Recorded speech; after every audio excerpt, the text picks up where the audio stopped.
Mr. Brown, thank you for talking to us. It's obviously a look back at the past year and also a look forward to 2011 election year. But first of all, your memories of 2010, what stands out for you, for the Isle of Man and yourself?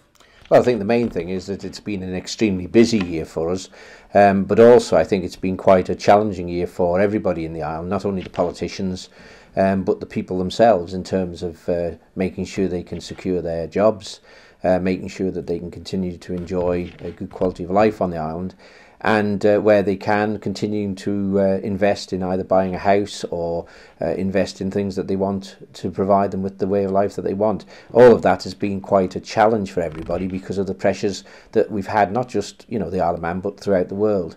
And there's no doubt the world economy has impacted on people in the Isle of Man like anywhere else. Well, let's talk about the VAT bombshell and this sort of massive amount of money that had to be clawed back. Are you happy with the way it's going, or do you think everyone is starting to tighten their belts, or do you still see this sort of spend mentality going along? Well, there's very much a balance here to get right, because of course it's important for the economy that people continue to spend to make sure the economy keeps going. So what we all spend every day in the shops, buying products, having work done or whatever, quite clearly is important to keep people in work in other types of employment.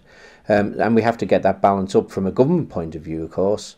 We have to balance not only how we provide public services, we have to prioritise those, but we also have to invest in the future, in improving the infrastructure, and of course looking at how we can do that, because at the end of the day we have so much income and we have so much committed expenditure. Now, what we did do was determine a 5-year financial programme which would allow us to readjust, and I made it very clear when this came about what was important was that we had to manage the situation properly, and that we were in a position where fortunately we could draw on reserves for a period of time while we rebalanced the budgets without too much detrimental impact on the people that we're here to serve. And that's what we're doing, and here we are in the first year of that restructuring. We reduced government's expenditure in revenue terms, which is our day-to-day expenditure, in excess of £37 million, which is a substantial amount to cut back on. We reduced our capital programme, which is where we invest in properties such as schools and so on, and got that down to a level which is closer to what we know we actually spend, and that in itself puts greater pressure on departments to meet the demands of their capital budget. And that's quite right, so that we're not sort of looking to do more than we can actually achieve. And that helps feed work into the construction industry especially. So when you take all the mixtures of what we've done, and the point that we're fortunate enough to have reserves, which we, I think quite rightly, prudently put away over a period of 25 years, in case we ever came to a stage where we needed to support ourselves in a way that we are now seeing, to allow us to readjust, is quite right.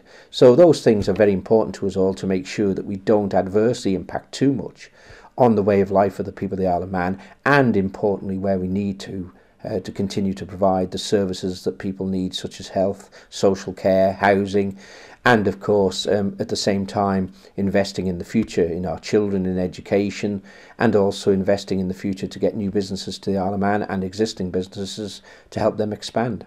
But you know, we talked about many times before that especially this is election year, politicians don't find it easy to say no. I mean, this is half the problem, isn't it? That there are always going to be these grandiose schemes and ways of spending money that potentially you haven't got at the moment. Well, I think the point we have to keep in mind is that, you know, it would be easier for us to actually go in and say, right, we're just going to cut back expenditure, and whatever the consequences, we'll have to bear it. What we're actually saying is we don't want to do that. We're seeing that happening around us for different reasons, but we're in the fortunate position where, in fact, we could say we're not taking the easy route out, we're actually taking a more difficult route, which is to try and ensure that we can keep our public services, especially the most important ones, to a level which in fact we can attain really, and wish to attain.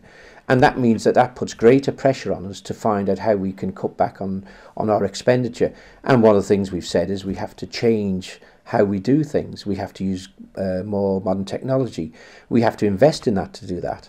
We have to get people used to using that technology. We have to look at how we can maybe bring services more to the people at local level, and maybe decentralise a little bit more than we have done in the past.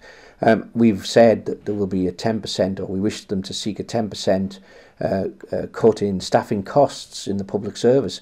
That's a major achievement. That's about £30 million a year. Now that's putting considerable pressure on people to try and find those sort of savings. So there are many things we can do. An easy option would be just to say we're going to make substantial redundancies, and we will then make these savings quite quickly from a government point of view and quite easily. But from a community point of view, not the right thing to do. And also, of course, what's the impact on individuals and their families? So we believe we have a responsibility to do what we can to make sure we can make the readjustment in a way that has as minimal impact on people, adverse impact on people as possible. But it's not that we can't make difficult decisions. In fact, we are doing and have done over the last year. Are you leading from the front? Are you taking a pay cut or a pay freeze? Well, we've had pay freeze the same as all the civil servants. We don't have any increase in our pay at all. So, you know, we're in the same sort of boat on that. And I think quite rightly, you know, if we expect people to have a pay freeze within the public service, then we should do the same, and that's what we do.